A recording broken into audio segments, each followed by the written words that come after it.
Joey here, Eat, Sleep, Box, and Repeat, ESBR Boxing. Delighted to be joined by Kieran Gething. Kieran, first things first, thank you for giving us some of your time. I know that it's a busy time for you at the moment, doing all sorts of things. You know, we spoke a little bit off camera there about what you're doing. Let's just jump straight into it. Why are we talking today? What's going on with you at the moment? So the biggest deal is me fighting for IBO light middleweight continental title versus Sean Yaxley on July the 1st in Abergavenny. That is the biggest point, the biggest reason we're talking. Going live on Fight, which is really exciting, having the cameras in my hometown of Abergavenny. Going out worldwide on that is fantastic. Yes, and it's a pretty big show as well. We've got Irish guys on there, Welsh champions from the amateurs, contenders from the pros, title holders from the pros. Everything you want, we've got on a show in little old Abergavenny.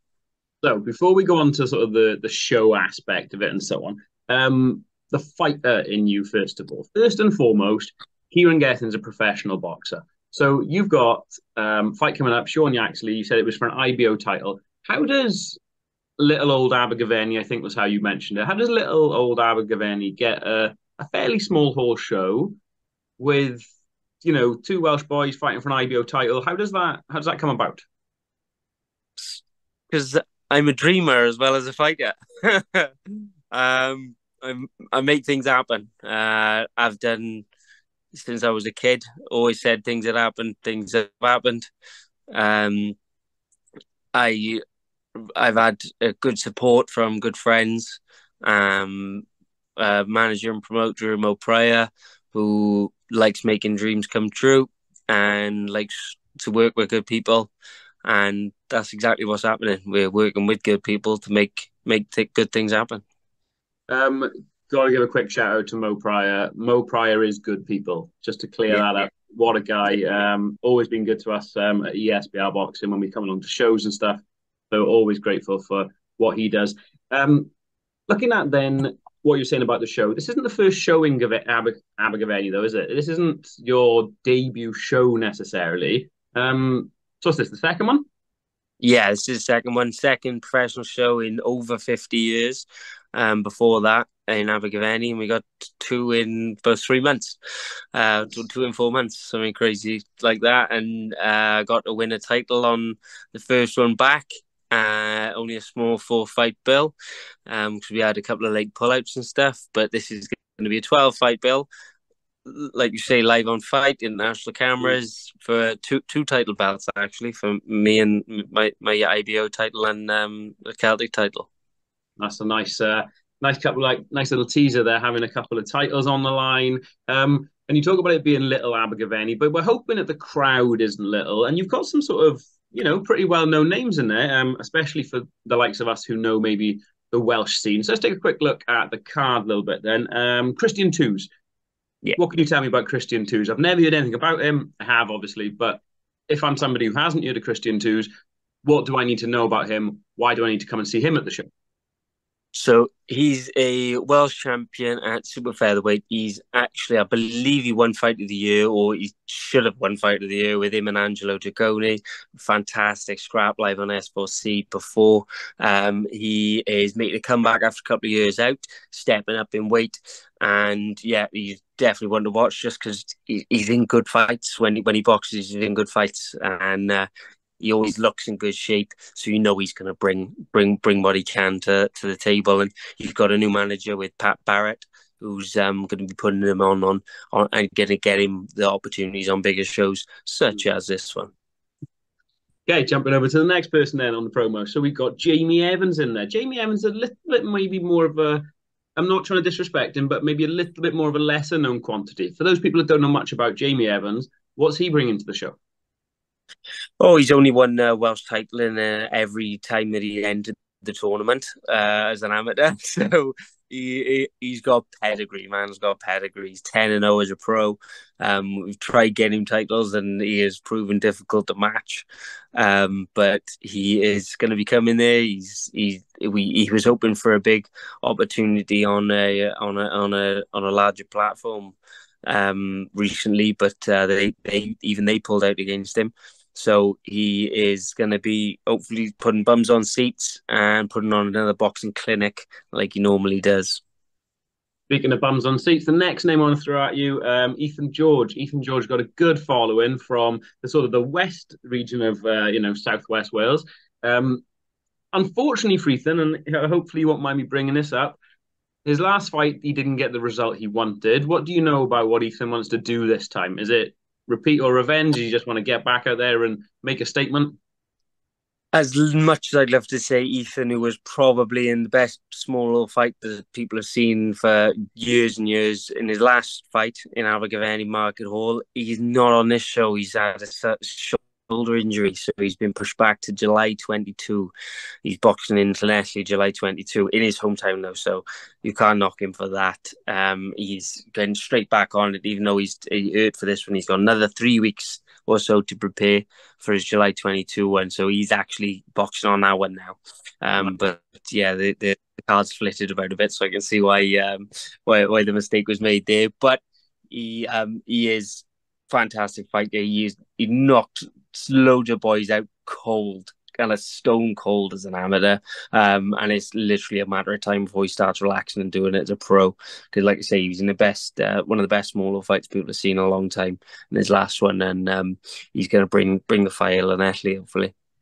Excellent. We're going to talk about the Lanelli show slightly in a bit as well. Last opponent, at least the one that's we're going to mention today, is your opponent then. Sean Yaxley.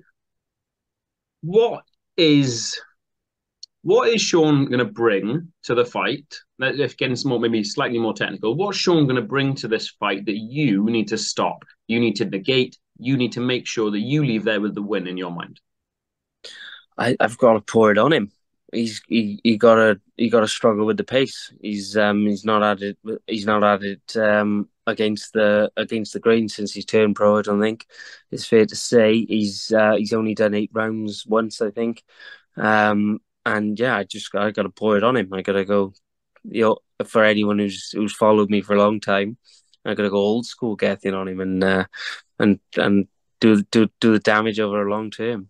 Okay, work it like old school, chopping down the tree and that, making sure he's got to work for it. That's it. So we talked about a little bit about Mo Pryor there, but it's fair to say that behind the scenes, you are the driving force for this as well. Like, it's excellent you're working in association with Mo Pryor, but Shadowbox is the promotion. Tell me a little bit about what Shadowbox is, who's behind Shadowbox, and like, how does this come about? Part of the mystery of Shadowbox is you don't know who's in the shadows. But it is safe to say it's a company me and Mo Pryor together in. Richie Garner is a part of it as well. And it's people who give a fuck about Welsh boxing doing things for Welsh boxing. Love that. And Welsh boxing's is a bit of a hotbed, really, when you've got other promoters happening and sort of basing themselves out the area. You've got TM14 and Chris Saniger and Black Flash do their bits and so on. But you're obviously working with names that are happy to sort of work together, and you've got names on the other cards. Is that that have been on other cards as well? Is that something you're looking to utilise? Just that we can work together for Welsh boxing. No one hates me yet, so it is as simple as that. And I say yet with the caveat that I'm sure they will at some point. But Saniga, Pryor, Garner, Barrett, Eaton. I've got Helliot. I've got everyone trying to just put shows on. Why not? Why the fuck not have it on my show? Lockett, Reese. We got everyone working together on it, and I think they can see that I've got no ulterior motive. I've always said I've got no interest in making millions off from boxing because anyone who has got that idea is very, very deluded, and it will never happen. So don't, boxing, the model of boxing is based on you find a guy with loads of money and you take it from him and let them lose all the money. That is what boxing works like. It's not a game you make money in. No. And all I'm in it for is to make good fights. And for myself in the past, almost a decade, and the next maybe year or so. And then after that, I want to make everyone else good fights. And boxing isn't a sport where people make money, although you look at the big names and the top 1-2% that make these mega fights and mega money and so on. The reality for small hall guys is that you fight on a Saturday and you might well be back, in the office or On the site day on that Monday. yeah, exactly, yeah, and that's I won't name names, but there's I've spoke to British champions who've won British titles like on a Saturday night. They might get a week off and then they're back painting houses and stuff like that, and it's not a pretty game. So with that in mind, and knowing, and you know better than anyone, that boxing is a horrible sport in many ways, why would you want to put yourself through it? Why don't people just say to you, why don't you just focus on the boxing itself? Why? Yeah. Um, I've got a new sort of new merchandise release with it, and it's got written on it "Boxio and Iguide," and it means boxing in the blood. Mm. I just can't fucking help it. That's that's the top and bottom of it. There's been 5 generations of champions in my family with the surname Gething, and well, 5 generations of fighters at the very least. As long as there's been Queensberry rules, Gethings have been wearing the leather. So I haven't got a fucking choice, man. Love that. So you're fairly early into this part of your career, though, in this phase of your transition. Is it causing you difficulty when you've got to be focused on the promotion because you've got to put bums on seats, you've got to get tickets sold, you've got to make sure you've got your liability insurance and your security and your doctors and all that other stuff. But also you've got to train and you've got to know what the other guy's doing and you've got kids and all these other things. Is there a It's clash at the moment? when you start boxing, the secret of pro boxing is probably a poorly kept one, but you've got to sell your own tickets. Hmm. What's the fucking difference me doing it for shadow boxing is for me doing it for Sanaga? There's no difference at all. Hmm. I'm selling tickets anyway. I might as well sell more tickets with other people helping them do it as well. There is no difference. It, people might think it's this big jump between being a promoter and being a boxer. I've run a business for 4 or 5 years now where I've had to organise idiots. All I've got to do with boxing is organise them doing something different. That is what it is. Yeah, Um, yeah.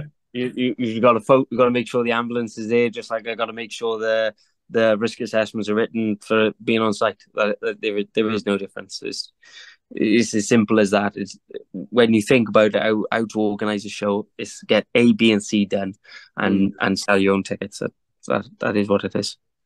Absolutely. And looking forward to the next show then. So I don't want to overlook the Abergavenny stuff, but obviously that's another great show in a nice in a I don't want to call it an iconic venue because it's not like necessarily boxing iconic, but Not it's yet. yet it's a very interesting venue. And then the next one up, or at least the next one I see, is Saturday, 22nd of July in Llanelli, where you've got on that card Ethan George, who we've previously mentioned, Angelo Dragoni, who is effectively the king of Llanelli, as far as I'm aware. You've also got other names, like other popular guys. Moses Jolly, Ben Crocker, Josh Kagan, like, and I'm not doing disrespect anybody not mentioning them now, but you've got even just those guys there, they sell out bigger venues. Is it going to be difficult trying to keep the numbers down for this one? Yeah, we're having to put a bit of management in with ticket sales. Yeah, definitely.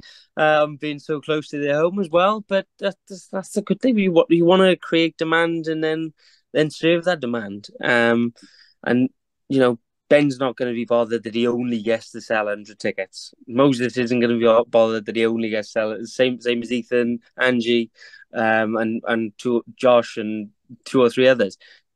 We've got a fella coming over from Ireland, got Graham Cormack, who's I believe 6-0, and he's going to be dropping bombs on that show. Um, we've got this with longevity in mind. We're not just doing one and done like some fighters promoters that come to Wales and some people who haven't got that foresight. We want to do good things for Welsh boxing, and that means putting boys on near their hometowns or in their hometowns. There's nothing stopping us doing a show in the middle of Abercynon if there's a fighter from Abercynon that wants to do it. Do you know what I mean? Like, we want to help boys with their careers through management, promotion, agents. We want to do a lot, and hopefully that's exactly what we're going to do. We want boys to come to us. We've got the interests of Welsh people in mind. I personally, as you can see through almost every interview I've ever done, Welsh through and through. I've been the captain of the national team. I've been the champion of my country at every level I've boxed at. And if you can't see the passion that I've got for Wales and Welsh boxers, I've got no interest. I don't give a fuck about earning money off my boys. I just want them to have the best life that they can possibly have. And the best memories. I can tell my kids so many brilliant stories. My girls look at me with so much pride in their eyes. I'd love to fucking do that for other people. Absolutely love to.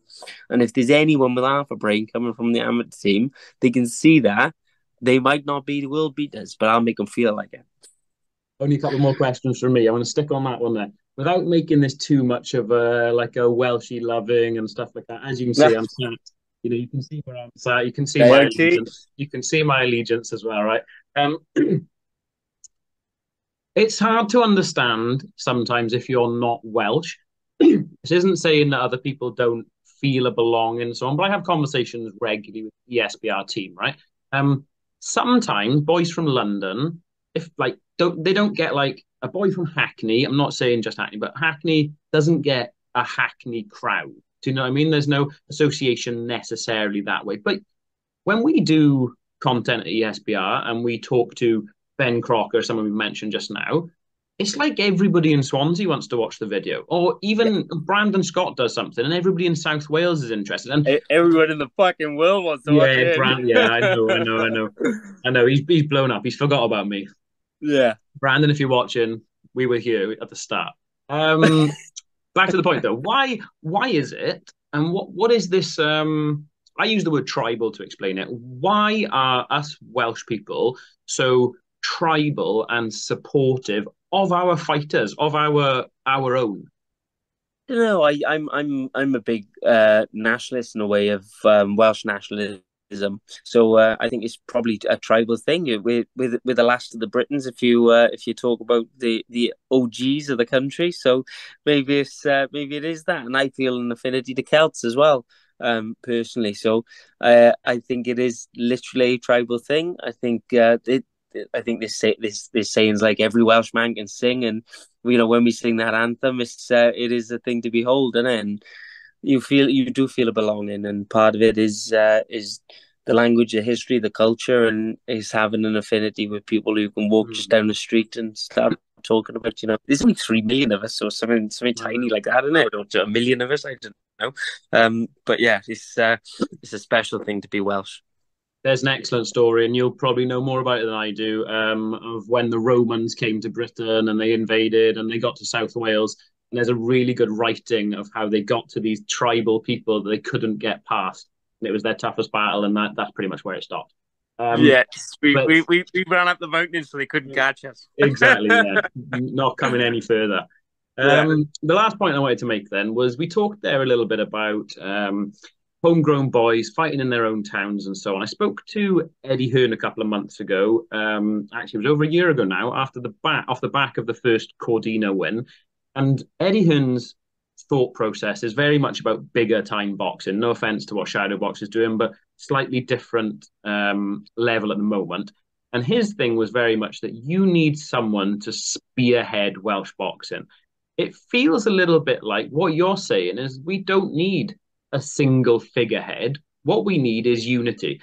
Is there a way to take your model from where it is to grow it into a 3,000, 4,000 seat venue, a big show because it has regular Welsh boys on it?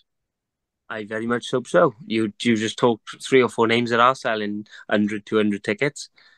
But I'm actively working on a venue to do 2,000-3,000 and to put those bums on the seats. That is actively what we're working towards. And it, like I say, it's long term. We're not just looking at 1 or 2 shows. We want people to go, fuck, I missed Ben's fight last time. And I missed John's fight last time. I missed Moses' fight last time. I missed Gething's fight last time. I want to fucking get the next one. Absolutely. And in closing, then, because this is your time right now, Kieran, if there's people in Abergavenny, there's people in Llanelli, there's people in maybe not Abercynon just yet, but they're starting to think about, should I? I don't know. I don't know if I fancy. What What is your sort of summary? Why do people need to be there supporting these local events now? You've got to support these events because you make people's dreams come true. You're quick enough to spend 50 quid to go sit in the gods, watch Anthony Joshua knock out someone, or go to a boring 12 round win to get so you can get pissed up and say you were there. Go and watch your boys in the look. Yeah, put on an absolute clinic, or put on a good show at the very least. You can see the sweat dripping off them and have a photo with them with their titles afterwards. What Mm. was there's absolutely nothing stopping you turning up, pay 35 quid, 50 quid to watch these things happen, and to see you were there from the start. You imagine you get to see like Lee Selby won Welsh, Celtic, British, Commonwealth, European, world titles. Imagine you were there and you got to see him win his Welsh title. Who feels closer to Lee when he wins a world title and the people who watched him win his Welsh? And it happens. Gavin Gwynn, look what that boy's doing. Yeah. You know, there's absolutely no reason you can't be part of the journey for these people, and you need to be part of the journey for these boys to get the chances. Kieran, your passion for this is contagious. I really hope that those watching this now are just like as swept up by it as I am. I'm really looking forward to the night in Abergavenny, really looking forward to the night back in Llanelli as well. And just generally, really looking forward to seeing what you can do. Because while there is a lot going on in South Wales, not that others are inauthentic at all, it's really refreshing to hear someone speak about it so passionately. So, Kieran, from ESBR Boxing, thank you so much for your time. And that is a wrap, my friend. Thank you very Yeah. much. Diolch yn fawr.